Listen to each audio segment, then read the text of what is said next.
Kawayan! Puno ka ba?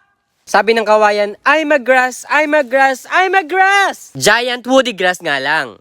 Grass? Ganyang kataas? Ano ka ba? Eh bakit siya tumataas, humahaba ng ganyang kahaba? Anong sikreto niya? Auxins. Auxins ang salarin. Alam niyo ba kung anong auxins? Kung hindi pa, makinig ka. Ang auxins ay isang phytohormone or plant hormone responsible for cell elongation. Cell elongation.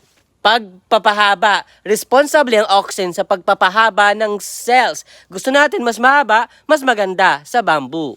Ang bamboo ay nag-allocate ng maraming enerhiya, resources sa pagpaproduce ng maraming auxins para mapahaba niya yung mga cells niya. Kaya siya tumataas ng ganyan kataas. Eh oo nga, bakit nga siya grass? Bakit hindi tree? Node, internode, node, internode. At ang laman ng internode na yan, empty. Hollow ang gitna nun. At para masabing puno, kailangan solid wood. Katulad nito. Tabi apo, di man manuno. Ang kawayan din ay namumulaklak isang beses lang sa buong buhay nila. After noon, mamamatay na sila. At hindi ito katangyan ng isang puno.